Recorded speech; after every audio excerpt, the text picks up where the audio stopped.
So, hello, Robert. We're talking again. This is our third call, and that you seem to be practicing what we had been talking about, at least somewhat. Yeah. Then you ask the question, where do we go from here, or where do we go next? Mm. And uh, that and in fact, in most ways, is the wrong question to ask. A much more appropriate question. It doesn't, in some context, it is. What what you do next has to do with where you are. Mm. Mm. And so if you're ready for something next, then there is a next. Mm. But if you're not ready for next because you're not finished with where you are, then next is the same old, same old. It's the Mm. same thing. Mm. And so a hint of the next is that once you get the mind completely wholesome, then the noting starts.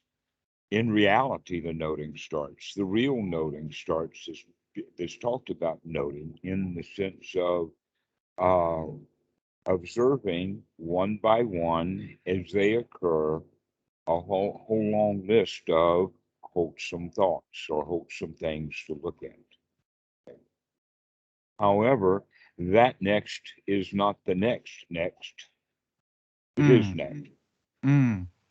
The is next is to establish that first jhana, to be able to go into it and to maintain it. Mm. Mm. And you're not there yet. Yeah. So I have to be able to keep it ever Okay. present. Well, ever present is a Western word, and it really is almost always critical in the sense of finding the times when you don't do it. And Mm. we're looking at it in the sense of when we are doing it, Mm. not when we're not doing it. That when we see we're not doing, we immediately do it, and then we're doing it. Yeah. If the Yeah. question is, how long is immediately? Oh, right. Right. Yeah. Yeah. How long does it take? And that's the skill that is developed. This is actually discussed in the sutras. It's in the Anguttara, and in I think it's in the threes, and there's a reason for it to be in the threes that we won't talk about right now. But rather that the two primary skills that you have to do now is, and they work one and then the other. In other words, whenever you're not in jhana, work for getting it into it quickly. And when you're in jhana, work on maintaining it without thinking about something else and falling out of it. Mm. Mm. That in fact, we're already on the path in the first jhana of what to do with the first jhana just by being able to maintain the first jhana. Mm. That's the first thing that we have to do is to keep noting, to keep remembering that I am watching every thought and making sure that every thought right now is wholesome. Not every thought is right or wholesome all day long or from now on, but while we're in the first jhana, that's what we're going to do to maintain that first jhana is to make sure that now every thought is wholesome. Mm. Mm. Yeah. Gotcha. This is Gotcha. what we go in, and in the jhana factors, this is the expression of applied and sustained thought, to apply it onto the wholesome, and then to maintain the guard of staying on the wholesome. This is the point where almost all of the students have trouble, is they're not actually able to enter into the first jhana and abide in the first jhana because they're still trying to establish the first jhana. And the establishment of the first jhana is being able to maintain it. Yes. Yes. Yeah. Okay. Maintain it now. Right now. Always now. Yeah. Well, whenever you're working with it, because it's easy to come up and then go back out. Mm. That in fact, that's the normal condition of the mind. So if you're in the vicinity of jhana, then it means you're going to pop in and out of it. We need to see what popping in is all about, which means getting in the vicinity of it, or another way of saying it is intentionally gathering the factors together. Mm. Mm. And that the intentionally gaining the factors together would be applying then the mind to those factors. Mm. And then once we have those factors, we're going to make sure that we're sustaining them, because that sustaining is actually a quality of it. That's what we need to start looking at first. That's in fact the first item on the list then, that if we can say what's next is applied and sustained thought. So it's So sort of like the factors you're picking them up and you're kind of holding them, and when one of them falls down, you scoop it back up. But you how bring fast can you scoop it back up? Yeah. Yes, well, when that thought happens, that is the falling down or the unwholesome thought about something that's, and it can be fleeting. It can be so fleeting in the sense that it can be, let us say, the screen where you do emails, you do the same screen with the same screen colors. So you can just have a tenth of a second flash Mm. of that email screen. Do you know that you just had that flash? And can you say, aha, I saw that? Yeah. Did you even catch it happening? Okay, can you begin to catch the mind wandering away, not catch the mind having wandered away? Mm. Mm. Okay, this is what we're talking about, is catching the mind wandering While away. it's in the moment that it's wandering. Yeah. Right, while it starts to wander, or as it is wandering, and you see that wandering immediately. Yeah. Aha, I see that one too. Yeah. All right, because that aha has has the quality of reissuing and re-bringing up the pleasure, or you can think of that also as just another dopamine hit. And what we're doing here is we're sustaining a kind of level of dopamine. Okay, but you have to keep pumping the pump. You have to keep hitting it over and over and over and over again. In the beginning, we want to practice doing that over and over and over again, at least once on the in breath and once on the out breath. That's why we're talking about it in the sense of sati on the long in breath and sati on the long out breath. As we begin to get skillful with that, then we begin to apply that sati to the mind itself, so that we're watching every thought. And doing it in the sense of long, deep thoughts as opposed to silly, shallow thoughts. All right. Thoughts of wholesome, thoughts of, wow, this is so nice, not thoughts of, I got work to do. Because thoughts of, I got work to do is the hindrance kind of mind state that is unsatisfactory. It is unsatisfactory because you've just given yourself an assignment that's yet to be done off into the future. That's why all of this stuff is so important about being in the present moment, because that's the whole show of all of the jhanas, is getting easily into the present moment, and then how deep into the present moment you can get, or maybe another way of saying it is how relaxed into the present moment you can get, relaxed and alert. Yes, it's sort of like there's. I've noticed there is depths to how wholesome a thought is, or like there's certainly a like a distinct level where it pops from unwholesome to wholesome, but above that there's kind of depths. So like I could have a thought about work that normally I'd think was wholesome because I felt inspired and motivated to do it, and that wasn't coming from what I thought was like a place of wanting to escape the present moment. But even still, that's sort of still got that subtle quality there, and it can go more wholesome, and in some ways I think the phenomena kind of The way the thought That's expresses itself can change a little exactly bit right. So another way that we're in talking accordance with about that. it is while you're in that state, one of the things to do to sustain it is to play with how wholesome can this thought be? Mm, mm. Yeah, that's something I was sort of already doing, just like toying around with it, sort of as a form of self-entertainment. But yeah, no, yeah, that's interesting. Yeah, Yes, how toy wholesome? around. Yeah, how wholesome Yeah, can we get this? How much? yeah, How much PT can we get? You know. So. well, uh, not necessarily, because that kind of wholesome thought is a cause effect that you put into it. Right. Right. Okay, Yeah. that the thought of how wholesome can the thought be has the quality of enjoying that thought for how wholesome it is, rather than getting a load of it. Yeah, like generating This some is other very quality. subtle, It but is. It is. It's very tricky. Thank you for pointing that out. Because that's a trap that I was falling into. Was I'd feel like some strong physical euphoria, PT, right? right, it And I try to all has intensify it, and a lot of times that I try to intensify it, it would actually lose it because I'd be because resisting. you're trying. That's Yeah, exactly because right. I'd be trying. Uh-huh. This is the So whole it's like point. so This is all. counterintuitive. It's all about relaxation. It really is. Yeah. And um, uh, you see, that goes against the whole grain of the way that we have been trained our whole lives. And it also goes on with the issue of the instincts that we have this self preservation instinct built within because the jungle has always been a jungle. Mm.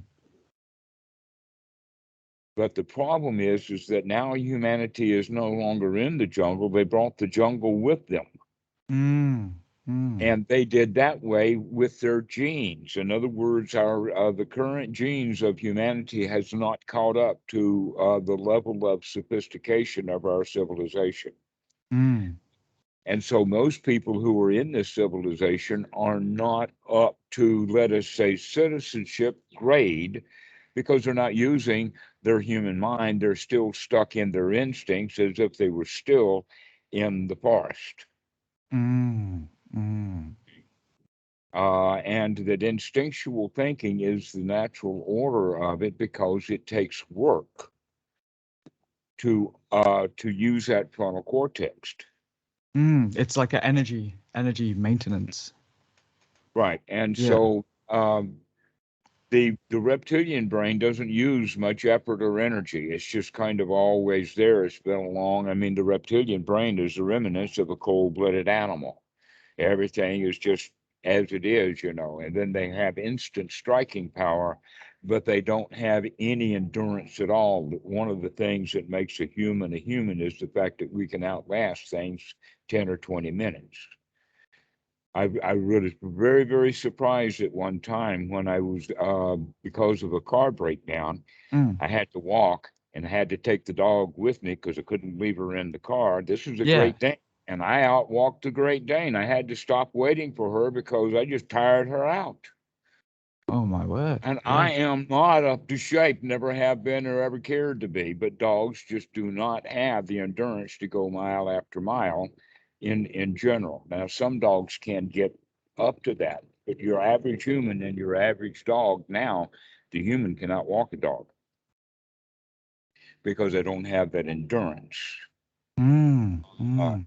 And there's all kinds of things like that also. That in fact, one of the secrets to alligator wrestling is because the alligator wrestlers already know that they can tear the alligator out. If they can survive getting him tired out, they're already won. Mm. Which is Yeah. exactly the same thing that what Muhammad Ali did. He called Yeah. that Yeah. up. Yeah. Just Yeah. Tire them out. Yeah. okay, to wear out your opponent. Okay, so people who do not have a fully exercising frontal cortex can get worn out very quickly. And so they stop thinking.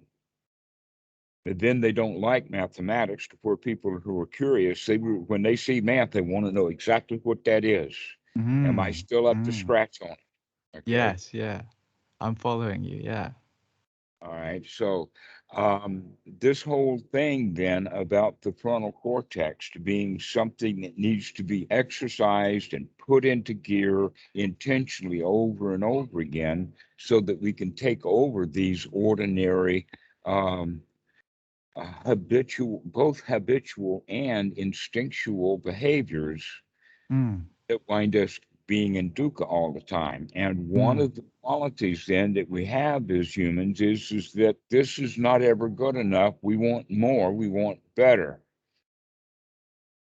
And that's the problem with humanity. That's, in fact, you could go so far as to say that's the teaching of the Buddha. Why do people suffer over not being satisfied with what they've got right now? mm. Desire, yeah, desire and suffering. Mhm. Well, it comes, the actual desires themselves are actually the feeling system. An clear example is fear, because fear is the most basic feeling. It's the most basic feeling. And the reason and interrelationships with that is because that's the language of the self-preservation instinct. Mm, And that many times in your life you have remained alive because you did not go do something what we would call stupid, but the reality is that you did not do something because it caused great fear in you, which mm. of education, so you don't go there. Yeah, yeah. So we've been trained to rely on this fear. Yeah. Well, not just trained, we wouldn't have survived from before the training. Before there was ever any training, there Mm, was mm. this instinct. That's what we're Yeah. calling it, instinct. It's the It's genetics and it's the the training. genetics. Yeah. And that any species that goes up fearless grows up no more generations after that. They're all extinct. Exactly. Yeah, good Okay. point. Good point. That that fear is what causes an antelope or a giraffe to run away from and fight with lions while they're attacking. Mm. If the giraffe was just okay and everything was fine, and when the lions attack, here, have this arm. How many Yeah. giraffes they Yeah. have left? Yeah. All right, so Yeah, that it's fear, like a baby, right? I've heard this talked about where there's like, is a baby enlightened? Like the baby can't be enlightened because the baby hasn't gone through the process of being unenlightened yet, you know? So like the uh, baby might just do it because it doesn't understand that the like, I don't know, maybe like a tiger or something's I, dangerous. It might I just like I let can him. imagine ordinary Versus people Buddha would know, like, dream no. about enlightenment would in fact have those kind of conversations. Yeah, yeah. There's Okay. probably a lot of misconceptions. Right. Well, now here's the point. If a very this is out of the sutras. If a very tender infant it touches with his hand or his foot a hot glowing coal, the hand will withdraw first before the child tears up and bawls. Mm, mm, And that if you've noticed, you've had reaction times to that also, that somebody touches you, you're surprised, the knee jerk reaction, or what we call the startle reflex. mm, mm, Startle reflex comes deep, deep within the, out of the amygdala, and it controls the reflexes instantly. People literally jump. mm, mm. Yeah, yeah. Before you even know what's happened, you've already like, You do not know yeah. what's happened. This is instinctual Mm, reflex. All right. And that same speed of that instinctual reflex is the kind of things that will happen also in the mind that will start pumping you full of fear. And you can't figure out why. Where did this anxiety come from? do you need to match that level of speed with your But, wholesome thoughts sustain sort of what we might call like a permanent state of enlightenment, well, no, or at we're least not the looking first for job? a permanent thing. Right, right, of course, yes. The skill that we're looking for developing is the skill of sati, to remember, because your natural state of mind is being asleep. And here Yeah, you're yeah. saying, I want to stop nature. No, what you want to do is become friends with your nature. Yes. Yeah. and to wake up to it, and to keep waking up, and to keep waking up. And even though you've woken up 10,000 times, the next time you wake up, you don't fuss at yourself for having gone back to sleep. That's the natural state. Yes. Yeah. When I you think I was. when you Yeah. I was when getting a you bit wake up in the lofty morning, there. when you wake up in the morning, do you beat yourself with a belt because you had slept during the night? No. No. Of course not. When Yeah. when you get hungry, do you take a knife and slit your stomach open in revenge for having hunger pains? No. No. That would be ridiculous. Yeah. No, you know, these instincts are going to be there. It's not that you're going to destroy them, it's that you're going to conquer them with friendship.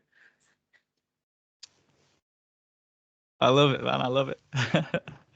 That's it's so true. It's so true because as soon and I noticed this in my sets over the last 4 days. It's as soon as I it's like I said before. As soon as I want to con to I say conquer it with something other than friendship, that it just compounds the negativity even further. Now It's you're beginning to see it's that. it's the most Look like at it, pay counterintuitive. attention. Like it's crazy. It's crazy, man. It's crazy. Yeah. Okay, It's like what so you resist persists. There's that like truism, that quote. Yeah. there is a sutta that I use that fits in with this directly. In fact, it is one of the key ingredients. The name of the sutta is Two Kinds of Thought, and that it is number 19 in the Majjhima Nikaya. Mm. And in there, even though it goes in great lengths talking about what is wholesome and unwholesome, is doing it in the sing songy Buddha kind of way that nobody really understands.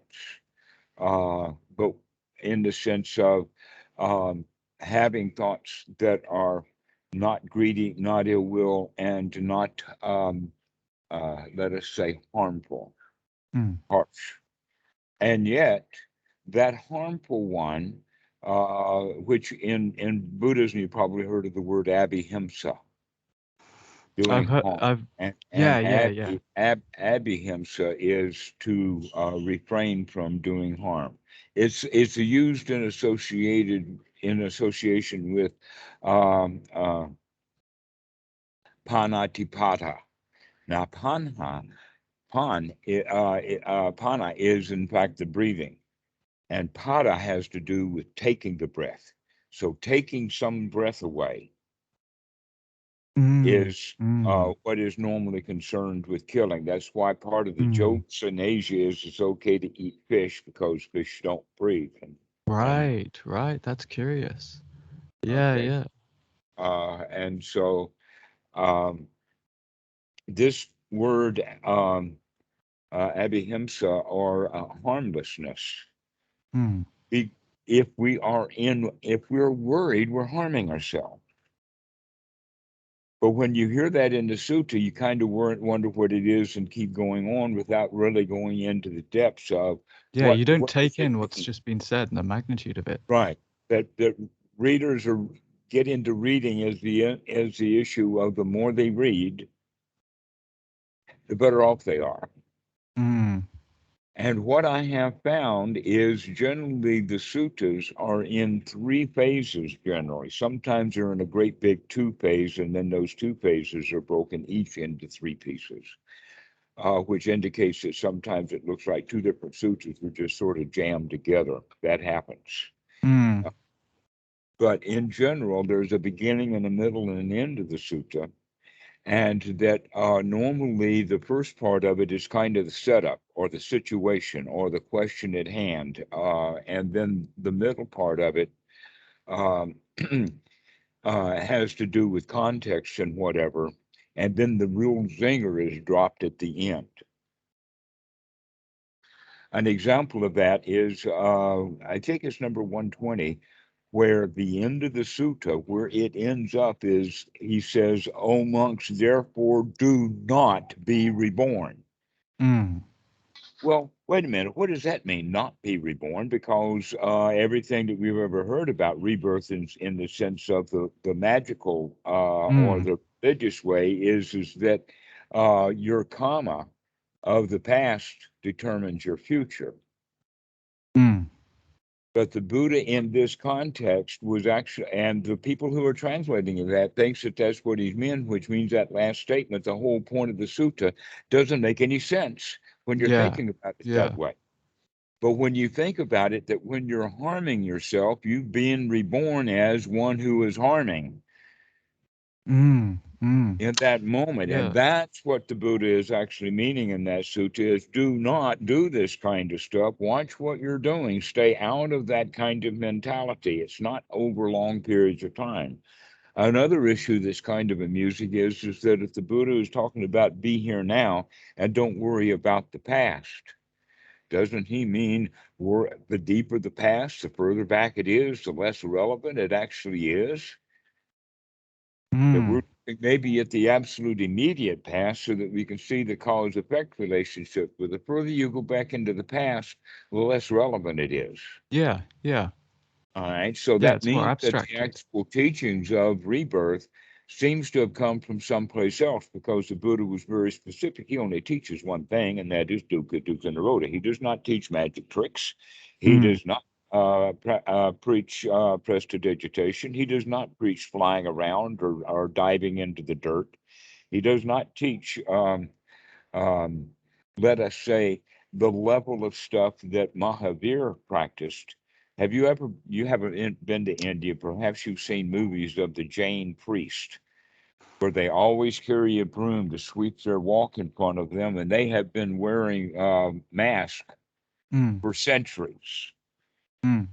Why? I Because haven't seen it, but they already know that germs are in the air and that if you breathe them, it's going to be war inside your body with them. right. Right. Yeah. And they've known that for centuries, you see, because the Jains are the ones who went way over the hill about non-harming, but the Mm. Buddha Mm. always takes the middle path. Yeah. So they went all the way into to feeling good and the bliss states and the not hurting Well, anything. actually, they went all the way into trying to get there by doing good actions, by not killing anything. Right. Right. To the It- karma yoga as opposed to uh the the well they did some jhanas didn't they, James? Um, I might be getting confused. well, there's always back into deep history, there have been these jhana states because these jhana states are natural human states that people use from time to time. An example of that would be the two of us were out in the wilderness. I'll get back to Sutta number 19 in just a moment, but we'll finish this one. Um, they were out in the wilderness hunting, and we see a boar, and the boar sees us, and it tears off into the thickets. Mm. And here we go, we're running, and we got to keep an eye on that hog because if we lose sight of it, we'll lose him completely. And Mm. so we have to fire through the brambles and the bushes and the rabbits and everything like that. And we don't care because we're going to get that hog for dinner. Our Yeah. family depends upon it. And we're after that hog and we're going to chase him down. Okay. Yeah. Yeah. That is very, very similar to First Jhana. Yeah. Yeah. It's like a runner's high. It's the flow state absorption, highly focused. I would All not, of your I mental would faculties need to not be getting that use the ball word, I would not use the word absorbed. absorbed. No, why not? No, absolutely not, because you got to watch where you're going. This is not some blind absorption. You've Mm. got to watch where you're Mm. going. You got to keep your eye on that thing. This is skin in the game. This is not getting lost, absorbed, Mm. Mm. flooded, underwater. This is on top of the Yeah. Yeah. game. I get what. Yeah. It does carry those connotations. Yeah. All right. Yeah. So it's like what you said Connotation. before about being alert as well. Yeah. Yes, exactly. Yeah. So we can go a little bit deeper into that in the fact that there is some skills, and perhaps at that time you could say that those runners could, in fact, be something like a first jhana and then something like a second jhana in the sense that they are not distracted. Mm. Mm. Right? That in fact you could go for this, they call it in Swartz, they call it going into the flow, where you're really, really, really there. Mm. Absolutely. And if you start having thoughts about what's for supper, you just got a broken nose. Yeah. Yeah. That's the whole point is, and that's one of the reasons why good martial artists make good meditation students. Yeah. If they've Yeah. already been in the position that they don't pay attention, they just got hurt. And you have to be relaxed as well as alert in order to have those fast reaction times. Because if you're all tensed up in the ring, you won't see You've things coming. already lost. Yeah, Yes, and it you've hurts already, more when your muscles like tensed. Yeah, yeah, yes. Not only that, when you hit, it hurts. yeah, yeah, Yeah, if you're all tensed up. No. yeah. You're Okay. So slower and now, everything. Yeah, all that's right. a really cool So this is something to begin to connection. understand that these jhana states are normal, natural human behavior. Mm, mm, And that what happens is with meditators who are practicing long, they still have these jhana states from time to time. They kind of slip into them. It's almost like if you go hiking on the side of the mountain, the likelihood of you falling off the side is very great. mm, mm, And so they fall into it momentarily. It's a big splash, it's a big deal, but then they wonder how they got there and what is all of this, and it brings on confusion and whatever like that when it happens by accident. But it's always been going on by accident because this is the human mind is capable of that. Here's another example of it, and that is a Formula One racer who has walked the track. He knows every inch of it. And now in the race, he's out there on that track. And he's got to pay attention not just to the track, but the condition of the track and how it's changing with the other motorists on there, as well as what they're doing and whatnot like that. Now, because it's a Formula One race and it's not always as secure as the ones at Indianapolis, and those are not mm, really. But an old lady wanders out on the track right in front of you. If you have the thought, "Oh, lady, you ought not be here," you just killed her. mm, mm, Why? Because you're going at such a speed, you've got to pay attention to what's going on. And any extraneous thoughts out someplace else is going to be deadly. And guess what? A lot of racers die. Why do they die? Because they're not paying attention to what's going on. mm, mm. That the very, very best racers are the ones who watch what's going on. Literally. I mean, I cannot tell you how important this point is that in some sports and other conditions, if that sportsman is not paying attention, he's dead. And he knows that. This is why in some cases within Buddhism, you heard of a practice like your hair's on fire? I have, yeah. Okay, well, this is the whole thing. And we also want to do it in the sense of being able to get ready for some of the tests that we need to take. All right. Like Vika Buddha also talks about illness is a good opportunity to practice. Mm, But you could also think of it is that the entire process of this is taking lemon and making lemonade. That's the only thing that we've got to do. It's almost like a switch. yeah, dukkha dukkha. Yeah. Anytime you have a choice, you can either go for the way you've been doing things or you can try something new. All right. Okay, so with this in mind, let's start into this sutta number 19 because there's a story in it. Let's get into it. And the story is that there is a cow herd that is herding his cows. Now, this is ancient India. We're not talking about the Chisholm Trail. We're not talking about doggies and horses and thousands of cattle going. We're talking Mm, about just one farmer guy that's got maybe 8, 10, 12 cows. His whole life is wrapped up in those cows. And he has to get them from his pen out to pasture.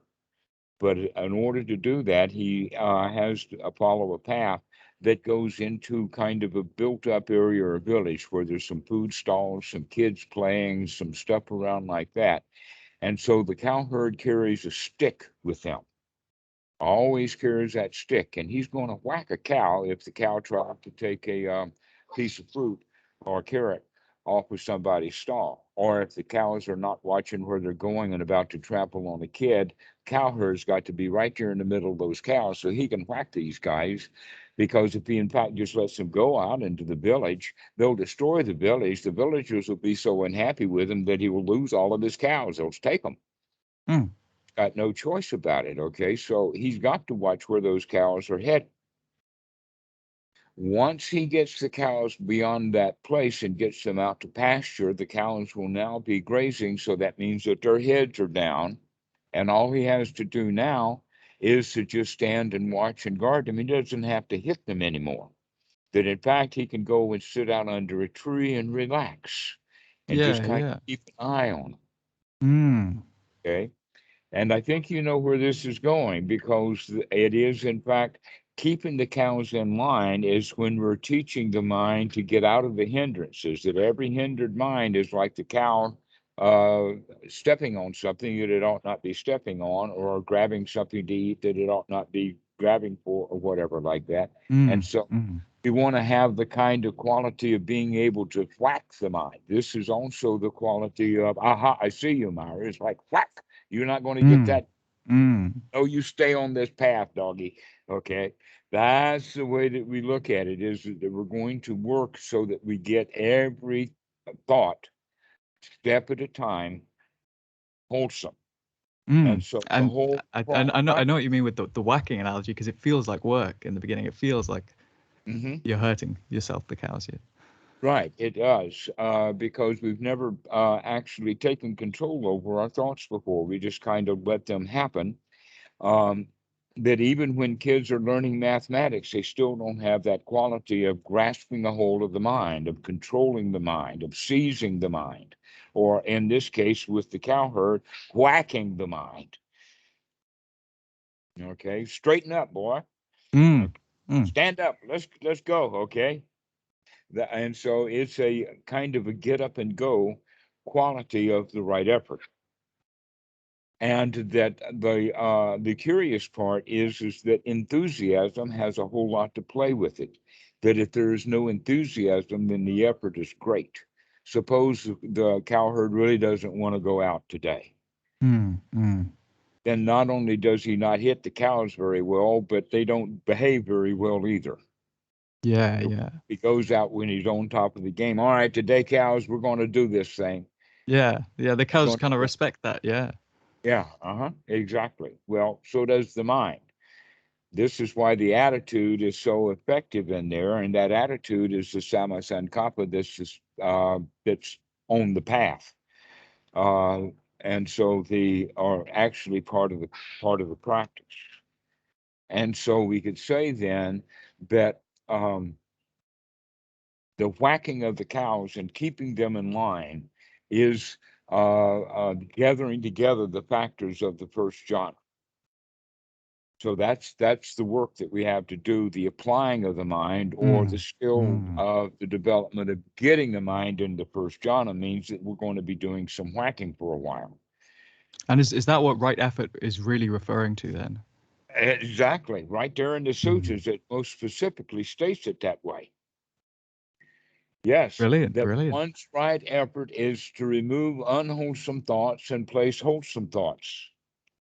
Most specifically, this is right there in the sutras. That's why I'm saying it, to teaching the way that I do, is because this is right out of the sutras. Man, I need to read the sutras. I've read a lot of Western books, but I've never read the original. I read the Vishuddhimagga. That's the only like sort of like ancient like Buddhist part of the Buddhist canon that I've read that isn't like a 21st century interpretation. And It's like it's it's there was not so much it's like not canon and it's not Buddhist. well, there was so much like magical stuff. Like it was like you have to sit under this particular type of tree if you're this monk, and that was like I got like I got like a couple pages in and I started skimming around and I was like I can't go through like 500 more pages of this, so I just sort of gave up on that. But I need to Guess what? It well, gets some of worse. the sutras, You right? you I don't want to you read the whole thing at once, like you said. yeah.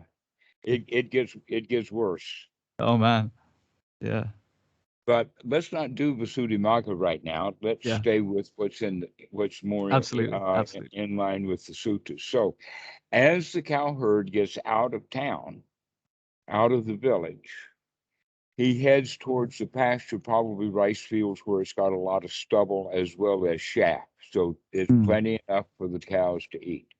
And while they're eating, what they're doing now is nourishing and they're being wholesome. and they've got their heads down. And so now the cow herd doesn't have to sit with the cows anymore or stand there with them or hold that pole with them. All he has to do is kind of keep an eye on them. So he can go and sit under a tree and just kind of keep an eye on them and just watch them. That in fact, the issue is that if a cow is going to get up and go, or let us say go someplace, he's going to raise his head and look around about where to go. So long as their Mm, heads are down, mm, everything. But, okay. So that's kind of easy for them. Now the Buddha says it's like this: is that once we get the mind in the wholesome, where the cows are grazing, and we know that every cow, or in this case, every thought is wholesome, then we can begin to relax that in the sense of beginning to put some gaps in the thoughts. mm, All mm, right. Now, this what we mean here is that in the applied and sustained thoughts, the sustaining has the quality of putting gaps also in there because now it's even more relaxing.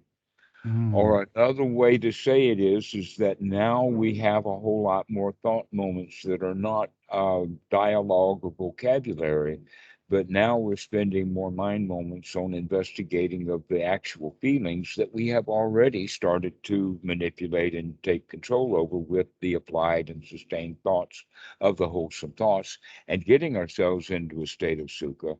So now the second jhana really is all about experiencing the fruit of the first jhana, which is the piti and the sukha that mm, we mm. developed. Now we're not even going to be trying to talk. It's almost like once you get the engine running, the starter motor, once it's is running, Yeah, yeah, now we don't need the starter motor anymore.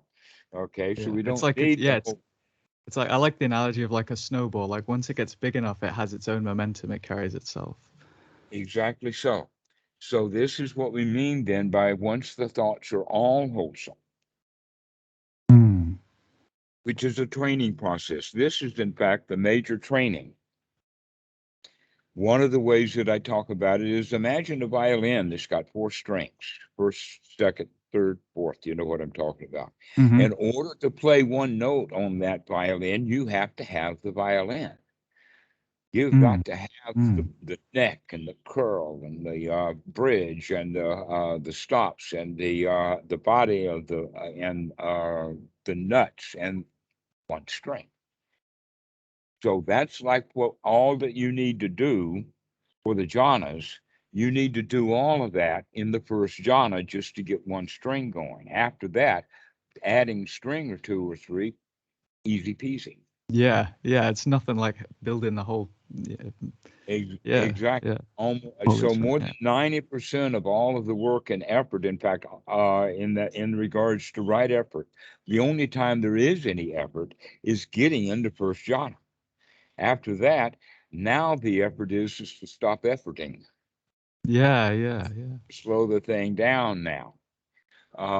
Yeah, And so, it's like an event horizon of like a black hole. It's kind of starts mhm. sucking you in. Yeah.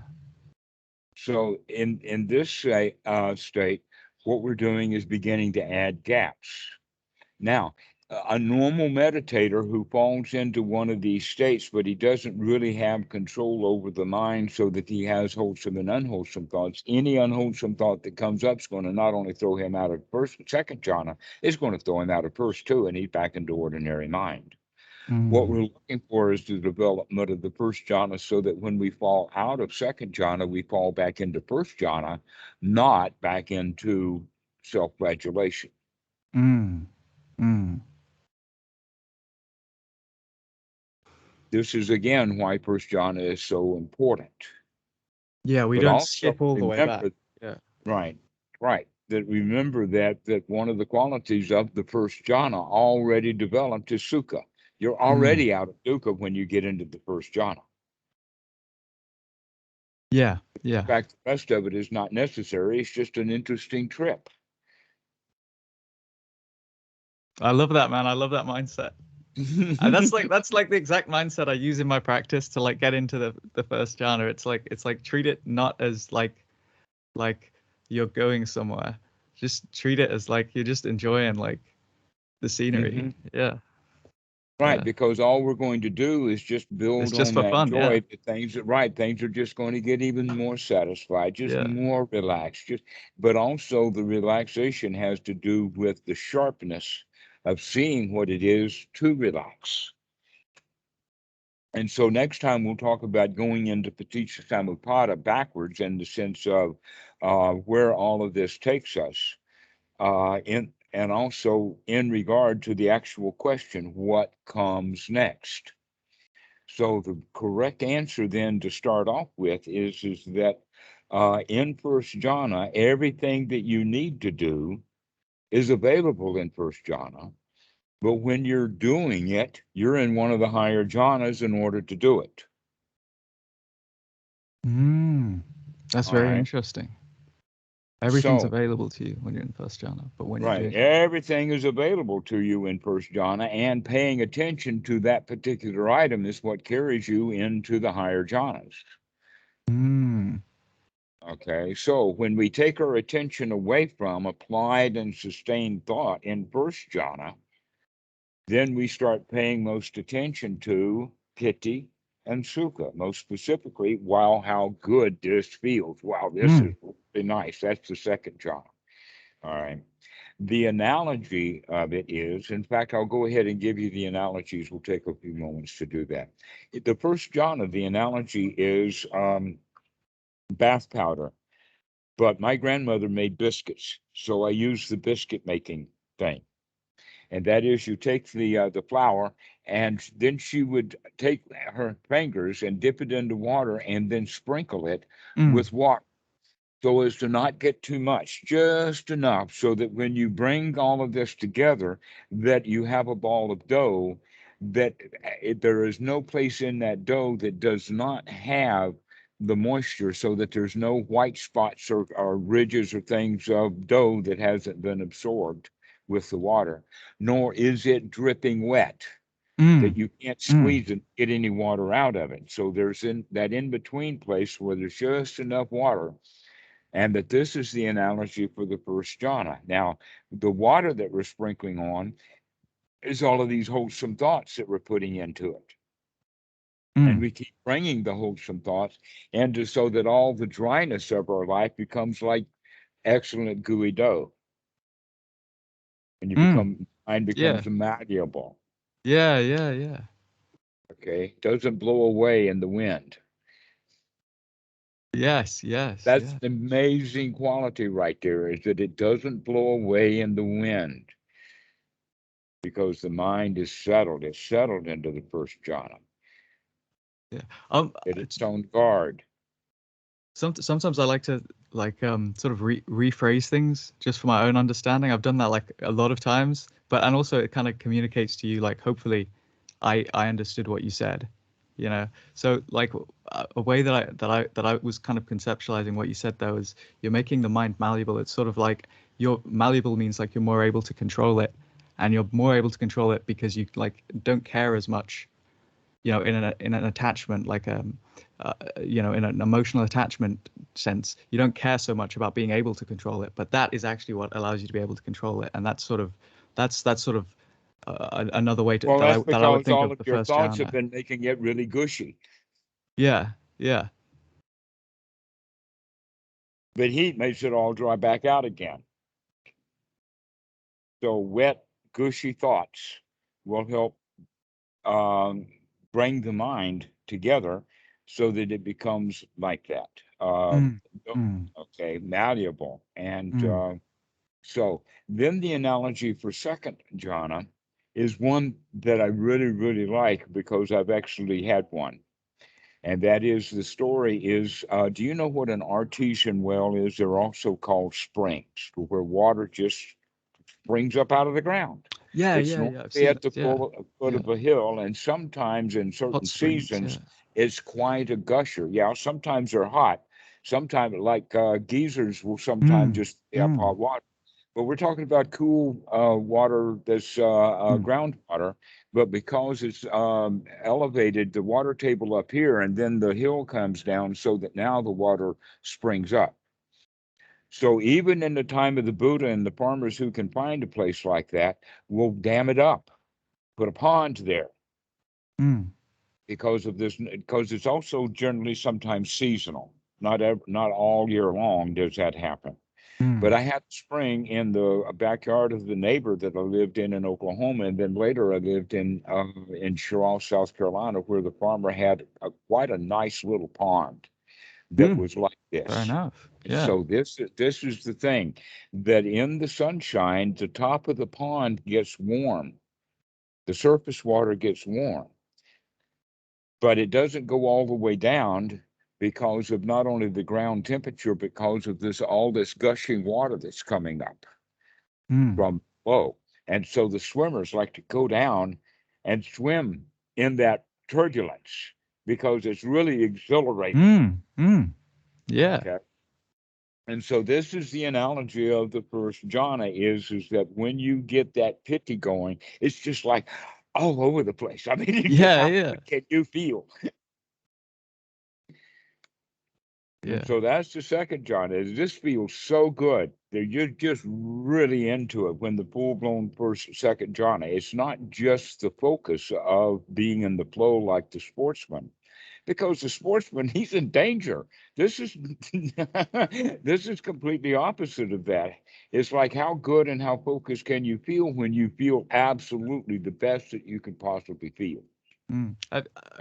I'll ask a question about something that I've had happen a few times in the second jhana as well. I've had so much so much PT, especially like a really strong physical sensation of it, like sort of in my chest, a lot of like heat as well, where it's become like so euphoric that it's felt like it's become too euphoric. But I feel like when I have that unwholesome thought, I've already dropped back out of jhana altogether. That's So it's exactly sort of like correct. That's what it's like happens. Exactly. it's like I just the warned you about euphoria is that. like so much, it's like scary. Yeah.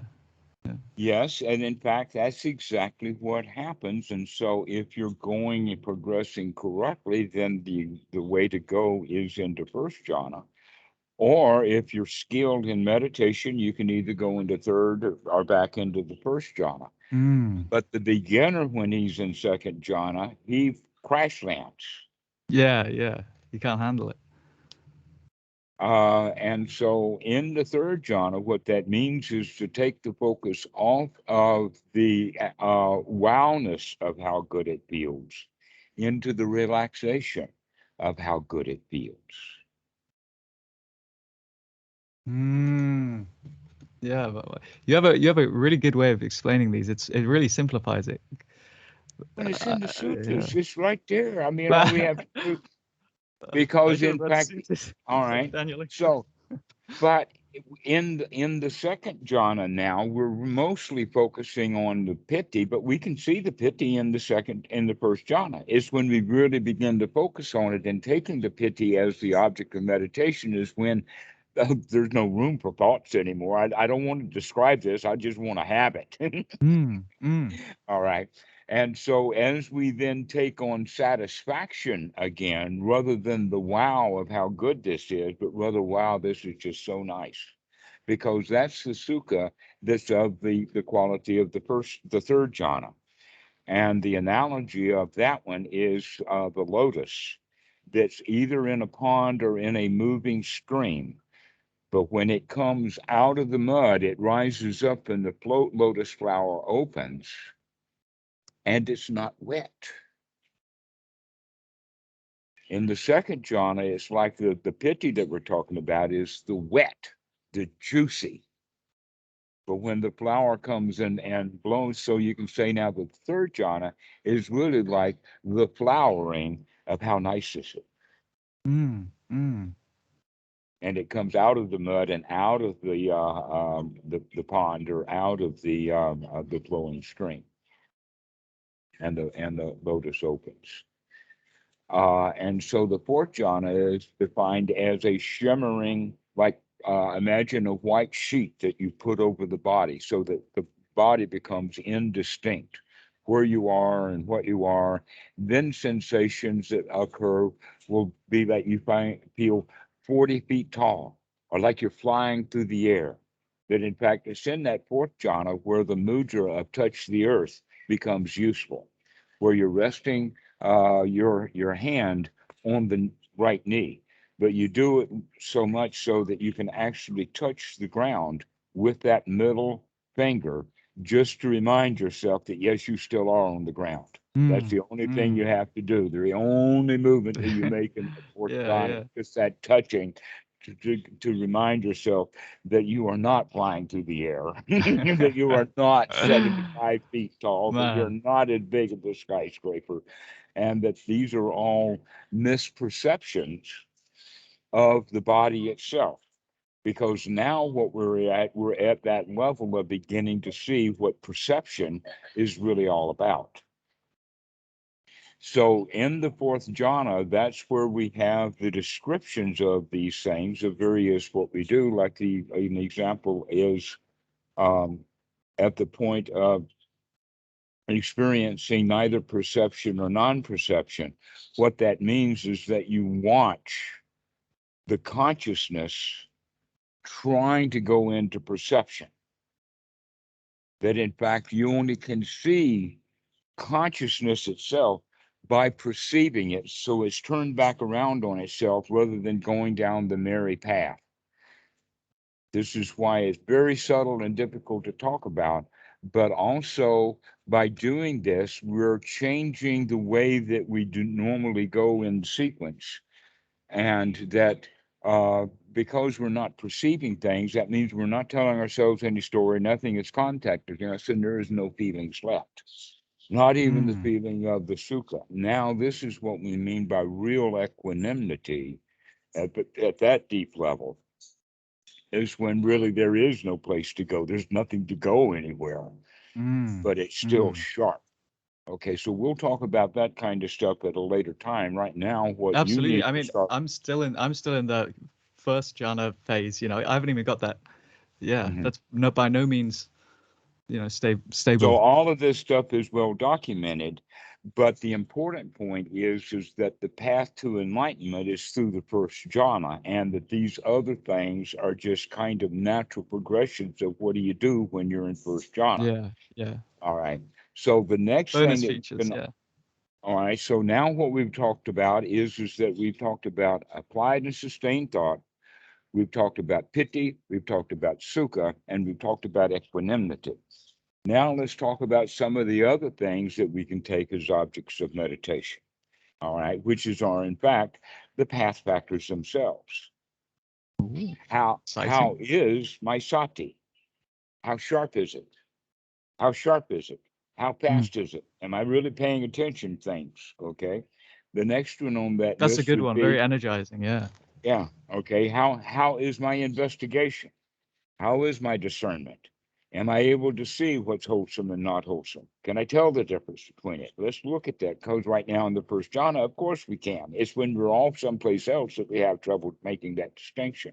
So basically, we're kind of congratulating ourselves at this level of look at, we can actually see what's going on. Mm, We start paying attention to this as a factor of enlightenment. mm, Okay, and in fact, this unremitting sati and unremitting investigation are now objects that need to be investigated while we're in first jhana with the mind fit for work so that we can do this noting and investigating. mm, Okay, as mm. that's the thing. And here is where most people had fallen down all along, including the Buddhas, that yeah, he had first jhana, he had all of them. He just didn't know what to do with them. He was looking for something to do with them. Like he Right. wasn't Well, just allowing everybody them to was. just. You are too. Yeah, yeah. 100%. Yeah. Well, Yeah. not But always, but in fact, we always see almost everything in our lives as a means to an end. yeah, yeah. Yeah, that's definitely the overriding Yeah, there's always that attitude to overriding. Well, life. why Yeah. do we do this? Or what's the point? Or how do I feel if I get what I Yeah. want? All of Yeah. that kind of stuff going on. But literally, this is nothing but just one state of satisfaction. It goes deeper and deeper and deeper into just more satisfaction. It's like this is a yet another way I like to conceptualize it, I guess. Yeah. Well, I say like to, but it's not how I'd normally phrase it. But it's kind of like it's like you're doing it for its Well, I've heard it phrased this way. I guess I do like to. It's like doing it for its own sake, sort of like there's no reason for it. It's like a like reasonless happiness. Would you say sort of like you're doing it without like a reason to do it. It just sort of it's like for the sake of it. Like Yeah, but you're not doing it for the sake of anything. That in fact, it's the baseline bottom state that was already there. Okay. mm, Uh, mm, yeah. So it's more now like a non-doing than a doing, it or is. like a stopping of No, doing. I think I've heard that before. So Bhikkhu Buddhadasa has a book, and the name of the book that you can find online is Hunger and Happiness, where he talks about this most specifically. And the first thing that we have to do is to understand what hunger is and what is happiness. So imagine that you were in the desert and you'd run out of water and you're thirsty. This is possibly your last day, and you just climb just another sand dune, and you look down, and there's a real oasis, a real one. You know it's real. It's not a massage, because this oasis has uh, camels and coochie goochie dancers Mm, and mm, pond of water and palm trees and all of that. And so you take off running down there with great anticipation. Oh, we've made it, right? As we're approaching the water, that's what we call anticipation. And we can call it excitement, or it is the knowledge that I'm about to get what I want. mm. Okay. And so that's kind of a fulfillment, knowing that you're going to get what you want. But then later, what happens is you put your face in the water, you drink as much as you can, and you roll over on your back in the shade of a palm tree and relax. Now, there's a Mm. difference. There's a main difference, a big difference between running down the hill to get the water and being satisfied because you've already got it. All They're right. both sort of what I would, I guess, now think of as like first jhana feelings. Like the overriding attitude is like positive and optimistic, but Hmm. there's a very big difference between the two. All right. So for the beginner, though, it still has that quality of uh, in the process of getting filled. Mm, mm, But real happiness is so happy that we don't want anything. It's like the difference between um, being hungry, ordering a meal and eating it, versus not bothering to order food because you don't want any food. Yeah, it's like what you were saying before with the depths of the wholesomeness of the thoughts. It can be still over that sort of like that first jhana threshold of wholesomeness where it kind of flips over and it's wholesome, but there's depths and there's subtleties there, and we might even be Mm. unconscious of them. Like we might think, that me being super motivated and maybe like I'm really motivated, so I'm really focusing on like I can't remember the Pali word for it you used, but it's like seeing how fast you can like be refreshing that refresh rate of that first jhana, right? and Mhm. and we might even think that's like the best, but thinking it's the best, that's like a subtle all wholesomeness, because now you're implying something's better than other things. Then there's it's Exactly. like even if you're being the best now, well, what happens when you fall out of it inevitably, right? Now, oh, it's not the best anymore, right? And so staying with, wow, this is nice. That's a Yeah, good way of saying this is nice. that's This brilliant, man. nice. Yeah. Because that's actually the statement of the first jhana. This is nice. Because see, in the Mm, second jhana, you don't even say this is nice. And so about the last thing that happens then with that first jhana is that as the mind gets more collected, we first start off in wholesome and we remain wholesome, but we begin to corral the mind into smaller and smaller places so that we can get it down to maybe like a poem that we repeat over and over and over again that we like. An example of that, which is actually not a bad meditation, is to just keep going over and over and over again. It was the night before Christmas, and all through the house, not a creature was stirring, not even a mouse. Yeah. Well, chimney was Karen, Yeah. and St. Nicholas would soon be there. And on my kerchief and on her cap, and had just settled down for a long winter's nap when out on the lawn there arose such a clatter I sprang from my bed to see what was the matter.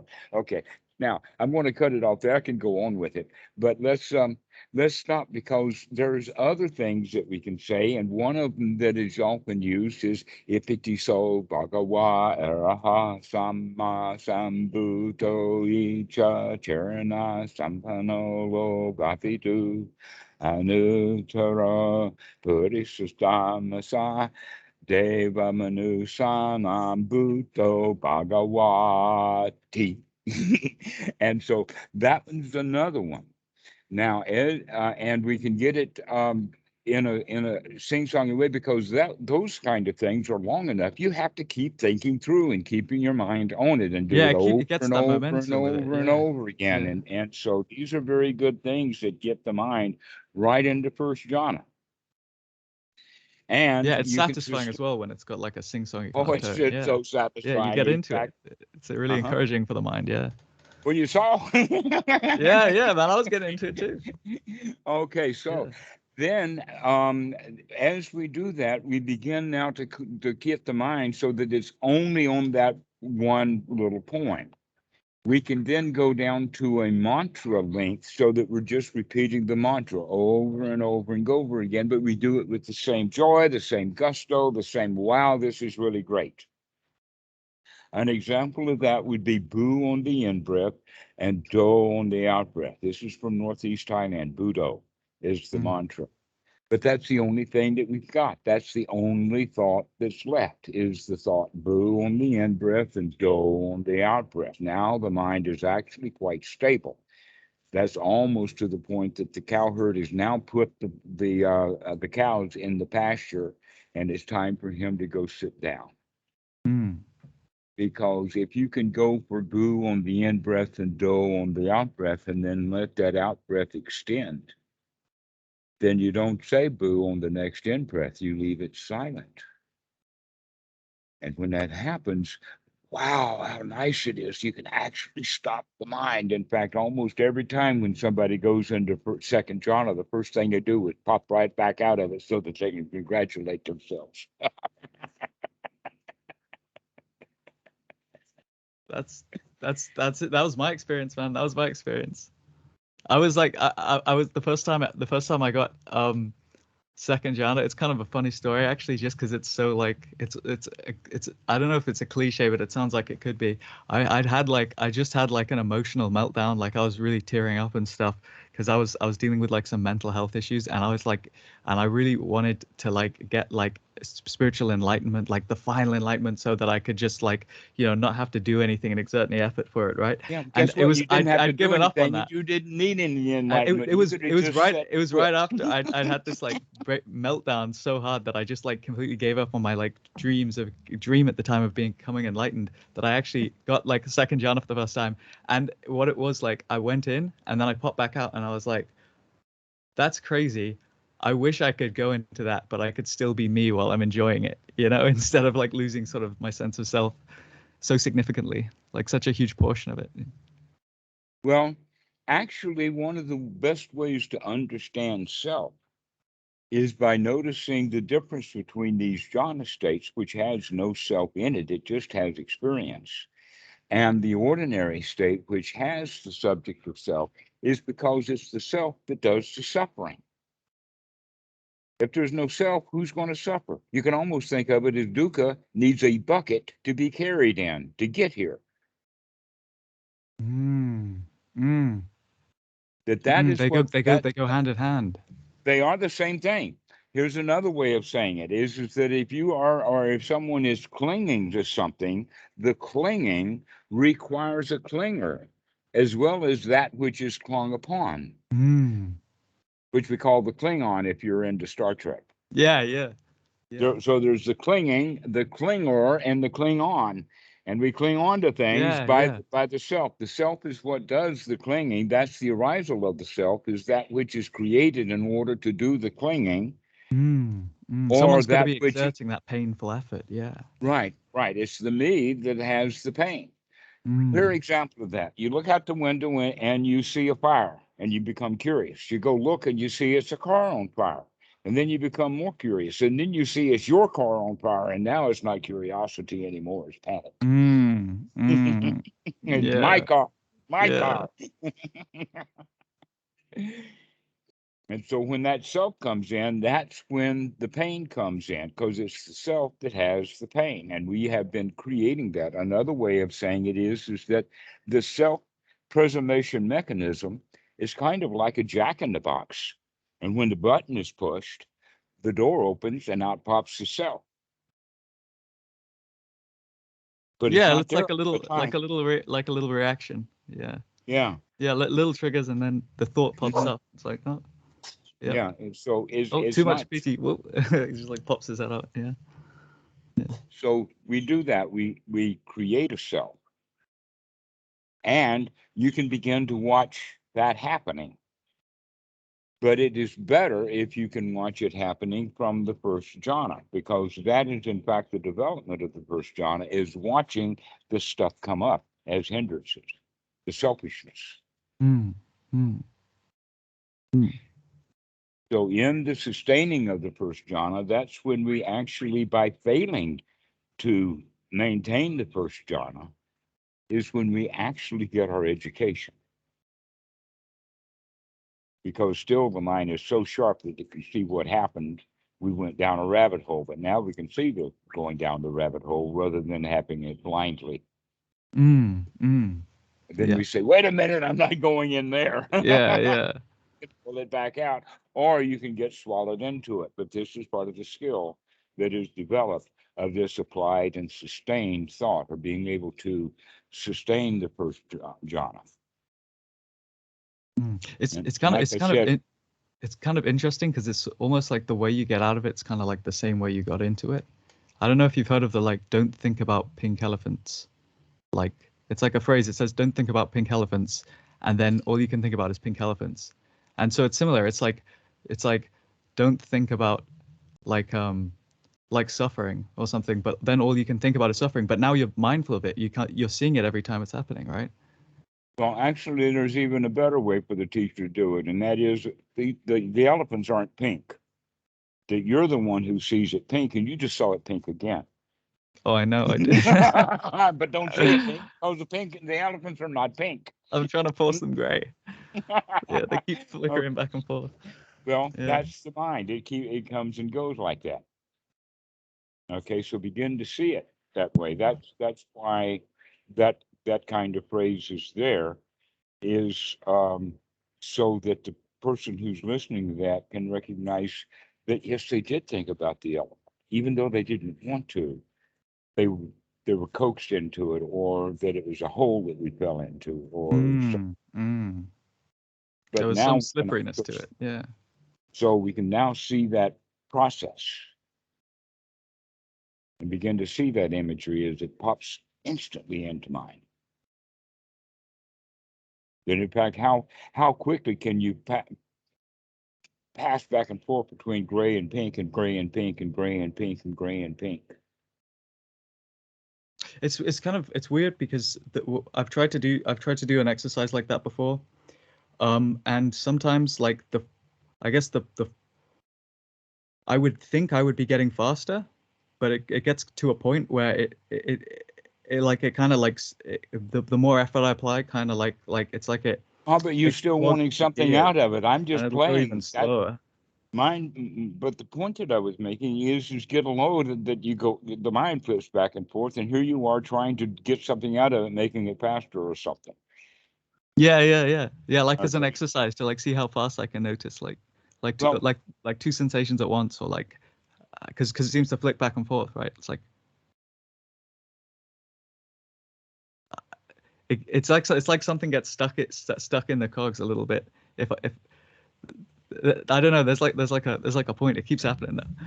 I don't know if you've experienced that, but Well, it this might just be this something is what weird. I'm recommending though is to look at all of what's going on, including the fact that you want to make it faster, that you're still wanting stuff, that this is the part that we need to look at. Then in fact, that's how the distinction between wholesome and unwholesome is that the wholesome parts is because we want something. Oh man, you know, I called out the mind for the same thing, and then the mind like fell into it. I did that earlier in our conversation. I was like, you know, for example, if flying loads of speed, and you think it's like the best way, and I can totally get into that. You know, it's like, yeah, I get that with work as well, like being productive. You can really get into it, but it's still that there's like it's you know. Yeah, so what we're here practicing, and Yeah. you can practice it right now with me, is practicing that really everything's already okay. We don't have to get anything. Like the Zen student, the Zen master says you're already enlightened. Just sit here. He's got a point. Just sit. I mean, just enjoy your moment. That's the whole point of the first jhana is just to sit. And can you continue just to sit and enjoy? That's the whole point of like all four paths, isn't it? And yet here we are trained in our society to get something, to attain something, to attain jhanas, to get this stuff, to get Mm, sotapan, to get mm, enlightened, to get arahat, to get a nibbana, as if it were mm. a goal to have. That if there's any goal that's not a goal at all, that in fact you can think of a goal is how hot you can get something, then nibbana is to stop trying to see how hot you can get something and leave things alone. That's nibbana. That in fact the actual word means just to chill. Mm. Baby, just chill. Don't Yeah, have to want anything. I don't need nibbana. I have to chill wanting nibbana. Just chill. yeah. Satisfied. It's That's funny all that there is. it's funny that like chill is like a slang word in English, but it is sort of like a cold versus a hot kind of like a cold versus It's hot it It is in energy. all languages, and it was in the time of the Buddha also. That's what the word was used for. It has also the quality of domesticated animals, like dogs don't bark because they're demand. Or that when you take food out of the oven, like a pizza pie or something, you take it right out of the oven, it's too hot to eat. You got to let it cool off a bit, and then you can eat it. That's the nibbana. Okay. So all you have to do is come out of your own mental oven and you can just chill. Yeah, yeah. You can cool off while it cools off. Yeah, Yeah, just turn the gas off or turn the heat off. Stop thinking about anything. But wanting to chill is stoking the fire. oh, it's so counterintuitive. Yeah, Wanting to chill stokes the fire. You don't need to chill. You're already okay. yeah, yeah, yeah. I got that's the speed, man. That's the speed. That's the speed. That's the speed. It's so fast. Yeah. So Yeah, I this want is to chill, and I just lost it so fast. I didn't even know it happened, man. I didn't even know it. That's why like my reaction was so big. I finally exactly. noticed Okay, it. so Yeah. go practice, go play with this. Now you have some new toys today to play with. Oh hell yeah, yeah. Perfect, man. Brilliant, brilliant. I'm loving this. I'm loving this, man. I'm learning a lot. Yeah. All right. So we'll see you again. We'll All right. finish now, and you're good to go right now. I'm You're gonna go fine. meditate right now, man. All right. Well, we'll see you All later. right. Ciao. Have a great day. Bye bye.